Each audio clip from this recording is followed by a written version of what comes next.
Bem-vindos ao canal A Voz da Ampulheta. Não se esqueça de curtir, comentar e se inscrever no canal. Obrigado.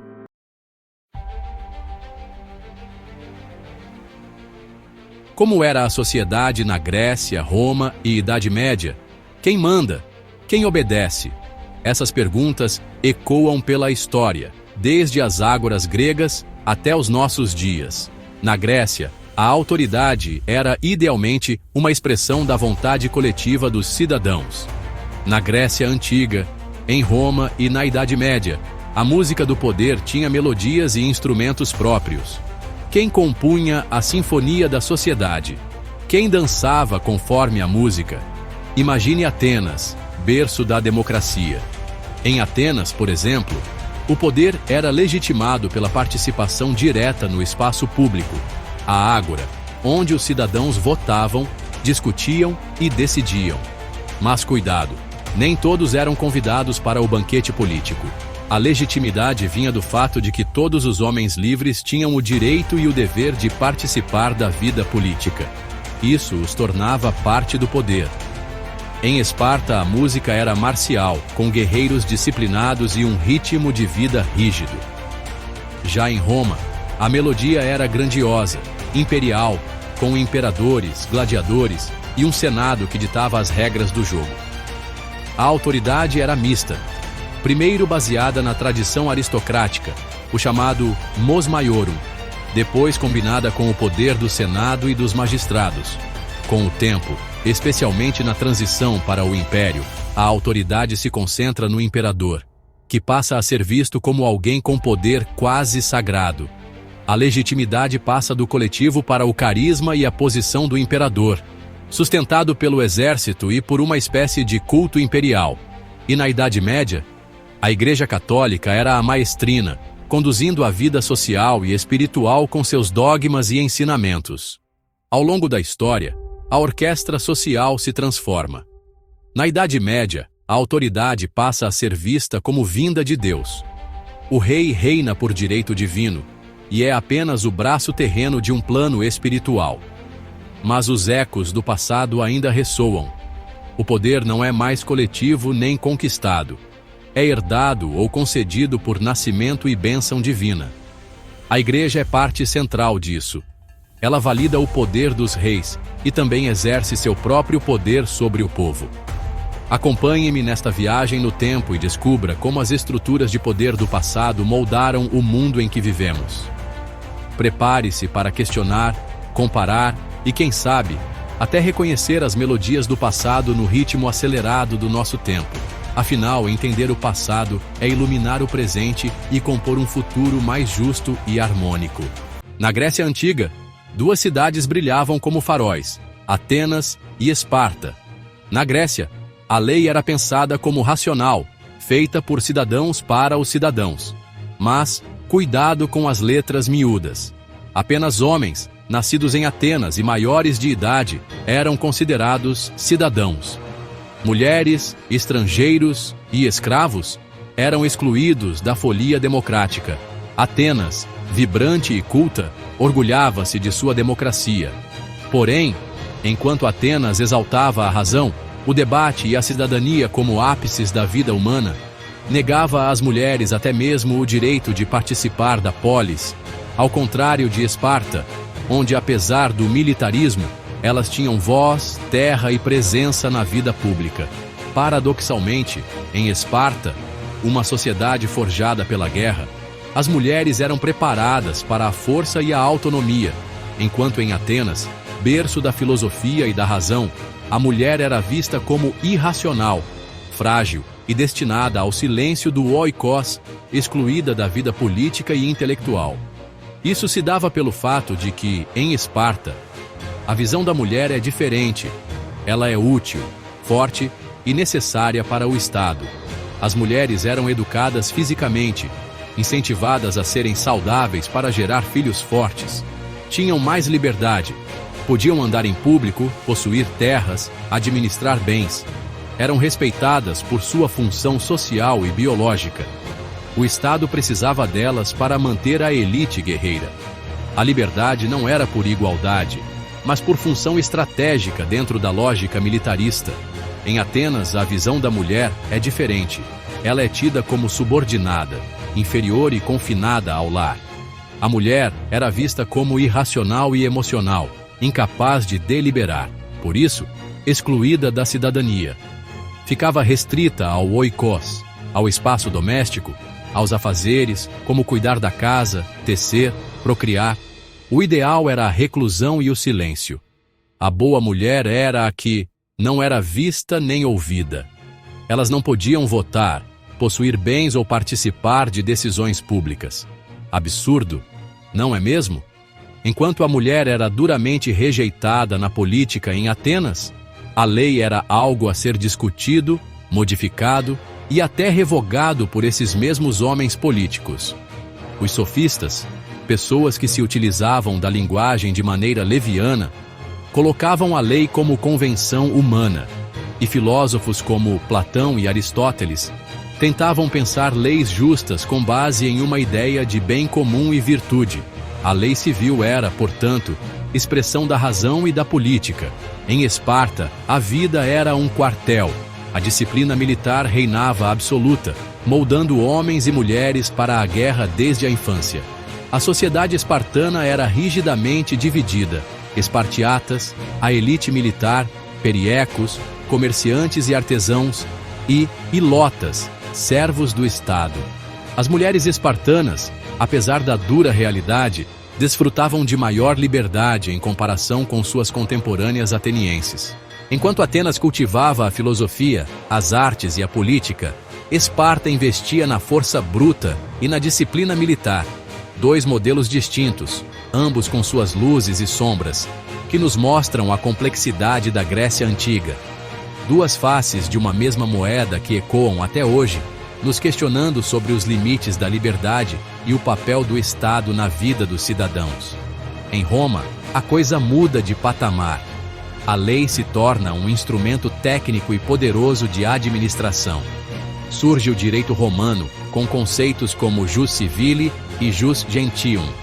O jus civile, ou direito civil, refere-se ao conjunto de normas que regulavam a vida jurídica dos cidadãos romanos dentro dos civitas, que é a cidadania romana.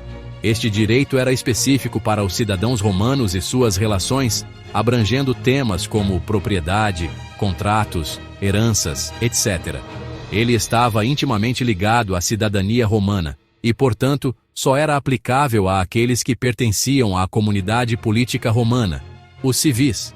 Suas características principais são: exclusivo para cidadãos romanos, regulava relações internas da sociedade romana, estava codificado em leis como as Leis das 12 Tábuas, tratava de questões como propriedade, contratos e direitos familiares.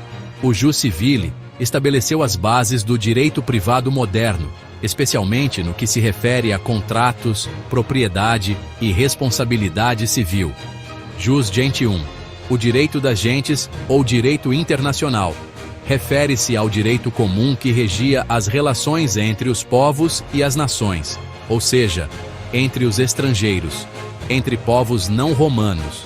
Inicialmente, o jus gentium não era um conjunto fixo de leis, mas sim os princípios considerados universais e aplicáveis a todas as sociedades, como a ideia de justiça natural e dos direitos humanos básicos. São normas que transcendem as fronteiras do Estado romano. Rege questões como comércio, tratados internacionais, prisioneiros de guerra e relações entre os povos. O jus gentium pode ser visto como um precursor do direito internacional moderno, já que seus princípios influenciaram a ideia de que certos direitos e normas são universais e aplicáveis a todos os seres humanos, independentemente da sua nacionalidade. A lei é pensada para durar, para organizar uma sociedade plural e conquistar povos diversos. É um código escrito e aplicável, muito mais jurídico do que filosófico, sabe? Já na Idade Média, a lei passa a se dividir entre a lei dos homens, como costumes e códigos senhoriais, e a lei divina, ou seja, a moral cristã e o direito canônico. Há uma justa posição entre o julgamento espiritual e o julgamento civil. A justiça busca não só reparar danos, mas punir pecados. Muitas vezes, leis locais convivem com regras da igreja e ordens superiores vindas do rei. Na Grécia Antiga, especialmente em Atenas, a participação política era ativa, mas restrita. Apenas os homens livres e nascidos na cidade podiam exercer plenamente a cidadania. Participar da política não era apenas um direito, era considerado um dever do cidadão.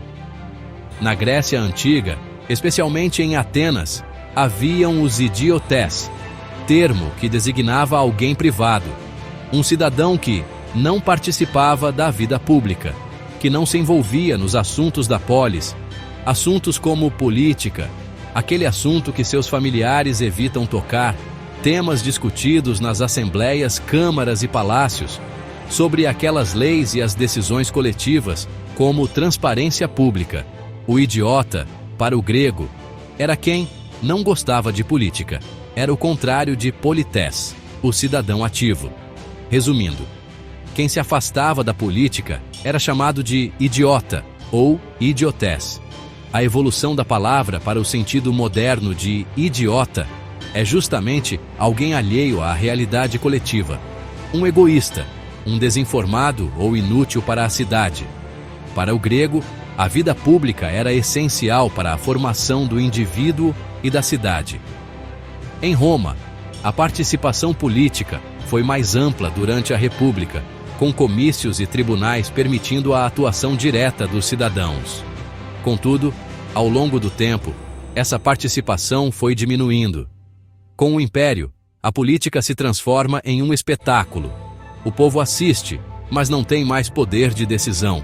As decisões passam a ser tomadas pelos imperadores e pelo Senado, muitas vezes influenciadas pela manipulação do exército e da elite. Já na Idade Média, a política era praticamente um privilégio dos nobres e da igreja. O sistema feudal era a base da organização política e social, onde o poder era altamente descentralizado e restrito às elites. Os camponeses e servos, que formavam a grande maioria da população, estavam completamente excluídos do processo político e não tinham voz nas decisões que moldavam suas vidas.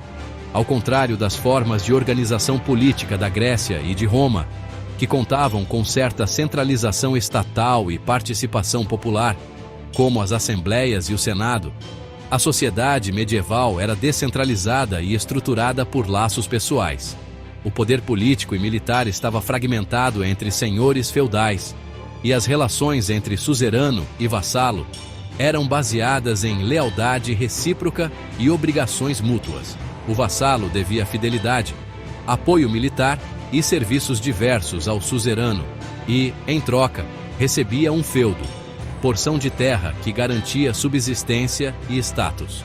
Cabia ao suzerano oferecer proteção, garantir a posse da terra e atuar como juiz em conflitos locais. Essa dinâmica substituía o papel de um Estado forte, funcionando como a base da organização política e social no sistema feudal. Esse pacto refletia um poder vertical e hierárquico, onde as ordens vinham de cima para baixo e a obediência ao senhor feudal era vista quase como uma obrigação religiosa. A autoridade era incontestável e o poder do rei, dos nobres e da igreja dominava toda a estrutura social. Na Grécia Antiga, a sociedade era fortemente dividida em diferentes grupos, cada um com papéis e direitos específicos. Haviam os cidadãos ou polités. São os homens livres nascidos em Atenas, que podiam participar da vida política. Eles tinham direitos de votar e tomar decisões importantes para a cidade-estado. Haviam os metecos, que são estrangeiros residentes em Atenas. Apesar de viverem na cidade, não podiam participar da política. Os escravos eram propriedade dos cidadãos e não tinham direitos. As mulheres eram excluídas da vida pública e política. O papel das mulheres estava restrito ao lar e à família. Embora a desigualdade fosse aceita na Grécia, ela foi debatida por filósofos como Platão, que propôs uma sociedade com uma divisão de castas. e Aristóteles, que considerava a escravidão algo natural e necessário para o funcionamento da sociedade. Já em Roma, a sociedade também era bem estratificada. Os patrícios eram a elite romana, descendentes das famílias fundadoras da cidade, detinham o poder político e as maiores propriedades de terra. O acesso à riqueza e ao poder era hereditário e se mantinha fechado a poucos. Esse modelo remete à realidade do Brasil contemporâneo, onde grandes latifúndios e fortunas permanecem concentrados nas mãos de um número restrito de famílias, muitas das quais descendem de antigos proprietários de terra e herdeiros de uma estrutura colonial e escravocrata. A terra, que deveria ser um bem produtivo e acessível, segue sendo um símbolo de poder, perpetuando profundas desigualdades sociais. Algumas famílias brasileiras, como os Caiado, Albuquerque Maranhão, Monteiro de Barros, Pires de Almeida, Correia Ximenes, Cavalcante de Albuquerque e Garcia Dávila, têm origens que remontam ao período colonial, estando historicamente associadas à posse de terras, à atividade agropecuária e à participação na vida política regional. Durante a colonização e o Império, muitas dessas famílias exerceram influência significativa em seus estados e regiões, em contextos sociais e econômicos marcados pela utilização de mão de obra escravizada. Voltando a Roma, os plebeus, por outro lado, eram cidadãos livres, mas com direitos limitados. Compunham a maioria da população e, mesmo sem acesso direto ao poder, organizavam-se em tempos de crise para exigir participação e reconhecimento, como o direito ao voto ou a reforma agrária. Esse perfil se aproxima do povo brasileiro comum.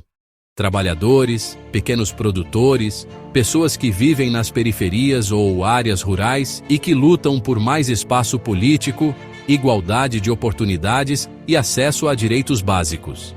A democracia existe, mas nem todos conseguem exercer plenamente sua cidadania. Muitas dessas famílias mantiveram sua influência política e econômica ao longo dos séculos. Estudos indicam que descendentes de famílias escravocratas continuam a ocupar posições de destaque na política brasileira contemporânea. Os escravos. Assim como na Grécia, a escravidão era parte estrutural da sociedade romana. Os escravos eram utilizados em diversas áreas, como agricultura, mineração e até no serviço doméstico. E, por fim, haviam os libertos. Escravos que haviam sido libertados e, embora tivessem alguns direitos, continuavam a ser considerados de status inferior. Embora houvesse uma certa possibilidade de ascensão social, principalmente para os plebeus, essa mudança era difícil e rara. A sociedade romana funcionava de forma hierárquica e a mobilidade social era limitada. Já na Idade Média, a estrutura social foi dominada pelo sistema feudal, que se baseava em um rígido conjunto de hierarquias. Havia o clero, que são os integrantes da igreja, e que tinham grande poder político e espiritual. Os clérigos tinham um papel importante na educação e na moral da sociedade. Haviam os nobres, a classe guerreira e governante. Eles possuíam terras e protegiam os camponeses em troca de trabalho e tributos. Por fim, haviam os servos e camponeses, que eram os trabalhadores da terra. Eles estavam ligados à terra e ao senhor feudal, sem muitas possibilidades de ascensão social. Na Idade Média, a mobilidade social era quase inexistente, e as pessoas aceitavam a desigualdade como algo determinado por Deus. A estrutura da sociedade medieval era comumente descrita como a tríplice ordem: quem reza, o clero; quem luta, os nobres; e quem trabalha, os camponeses. Na Grécia Antiga, o uso da violência era prerrogativa da polis. Apenas a cidade-estado tinha o direito legal de punir, e as penas eram públicas e exemplares, como o ostracismo, multas e execuções. A guerra era parte da cultura política, mas existiam normas e rituais que regulavam seu início e condução. Já a violência pessoal era desaprovada, exceto em casos muito específicos, como defesa da honra. A ideia central era: a violência devia servir à coletividade, não ao interesse privado. Em Roma, a violência tornou-se instrumento do Imperium, o poder absoluto do Estado. O exército romano era o principal braço desse controle, tanto na expansão externa quanto na repressão interna. Os patrícios, no topo da pirâmide, comandavam esse aparato militar e jurídico. A justiça romana previa penas severas, como a crucificação, para manter a ordem, e a violência foi também convertida em espetáculo, como mostram os combates no Coliseu. A brutalidade não era apenas permitida, era institucionalizada. Na Idade Média, a violência se fragmenta. Sem um Estado central forte, o poder se dispersa entre nobres, senhores feudais e a Igreja. Cada castelo funcionava como um pequeno centro de poder armado. Conflitos entre senhores eram frequentes e a guerra era quase permanente. A Igreja tentava impor limites com movimentos como a Paz de Deus e a Trégua de Deus, que buscavam restringir a violência a certos períodos ou protegê-la de atingir certos grupos, como clérigos e camponeses. Ainda assim, a força seguia sendo um elemento central da política e da vida cotidiana. Na Grécia Antiga, a religião era cívica, politeísta e ritualística, profundamente integrada à vida pública. Cada polis, cidade-estado, tinha seus próprios deuses tutelares, templos e festivais, como os Jogos Olímpicos em homenagem a Zeus. Os rituais reforçavam a coesão social e a identidade cívica. O cargo de sacerdote não era profissional nem vitalício. Podia ser exercido por cidadãos comuns, reforçando o caráter laico e rotativo do poder religioso.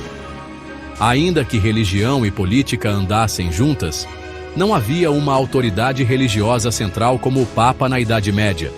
O pensamento filosófico, nascido nesse contexto, começou a questionar as crenças tradicionais. Sócrates é um símbolo disso.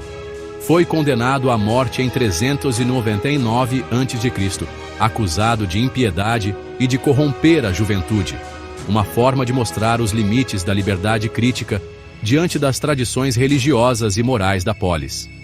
Em Roma, a religião era um braço do Estado. Havia uma hierarquia sacerdotal organizada, como os pontífices, os augures, intérpretes de sinais divinos, e os flâmines, sacerdotes específicos de certos deuses. Os imperadores participavam diretamente dos cultos religiosos, e alguns eram divinizados após a morte, num processo chamado apoteose, tornando-se oficialmente deuses do panteão romano. O próprio cargo de Pontifex Maximus, sumo sacerdote, acabou sendo ocupado por imperadores, consolidando o laço entre o poder político e o sagrado.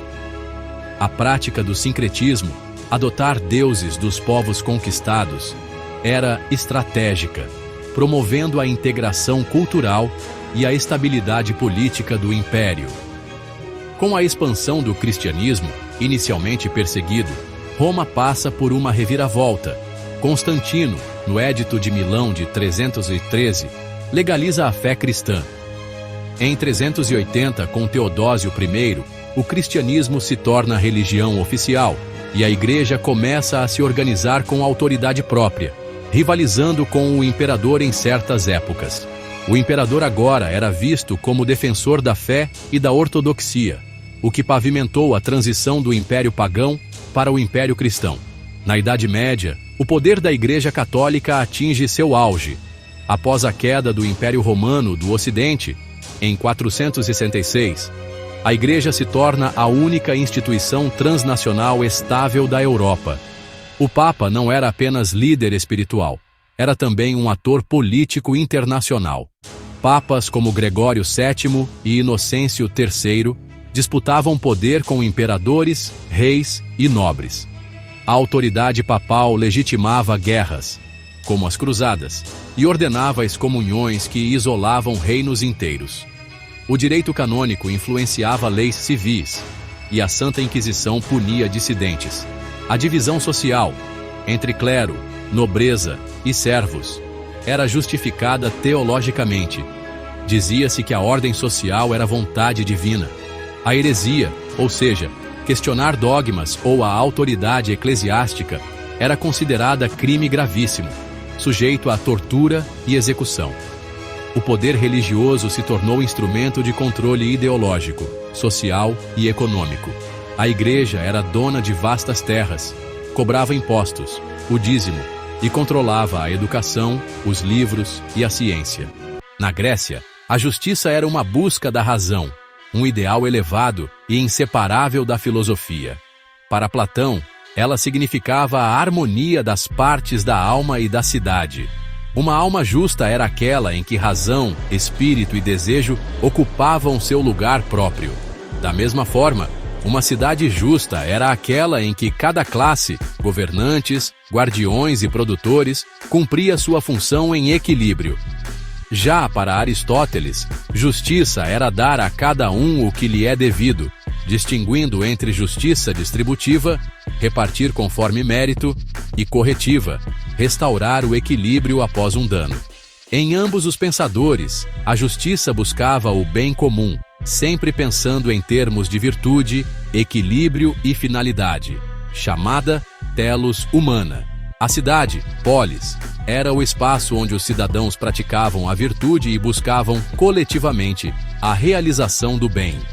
Em Roma, a justiça era vista como a aplicação da lei, o famoso jus, origem do nosso conceito de direito. Era um domínio dos juristas, que elaboravam interpretações e sistematizações das normas para resolver conflitos concretos. O bem comum era entendido como ordem, paz interna, pax romana, e expansão do império, garantindo a estabilidade dos territórios e a autoridade do Estado. Lá, a justiça era menos filosófica e mais prática, orientada pela manutenção da autoridade, pela previsibilidade das decisões jurídicas e pelo ideal de cidadania romana.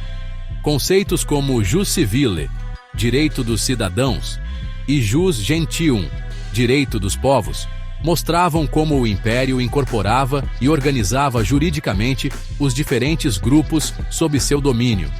Já na Idade Média, a justiça era entendida como expressão da vontade divina. Fazer justiça era, acima de tudo, seguir os mandamentos de Deus e obedecer à ordem moral estabelecida pela fé cristã. O bem comum era a salvação das almas. Não apenas a vida terrena, mas o destino eterno. O julgamento envolvia pecado, penitência e redenção. E muitas vezes a lei era confundida com os dogmas da igreja. Assim, o conceito de justiça ficava entre o espiritual e o terreno, mediado por uma estrutura eclesiástica poderosa que guiava tanto reis quanto camponeses. Tribunais eclesiásticos como os da Inquisição julgavam heresias, e o perdão divino podia ser mais importante do que a reparação material. Dessa forma, a ideia de justiça, ao longo da história, refletiu as prioridades de cada época: a razão e a virtude na Grécia, a ordem legal e institucional em Roma, e a salvação espiritual na Idade Média. Ainda hoje, carregamos essas influências em nossos sistemas jurídicos e em nossos debates sobre o que é justo e o que é bom para todos. A história não é um livro empoeirado numa estante. Ela é um espelho, reflete quem somos e nos convida a pensar sobre o mundo em que vivemos. Não é um rio calmo, é um turbilhão de conflitos, tensões e mudanças. Comecemos por Atenas, o berço da democracia.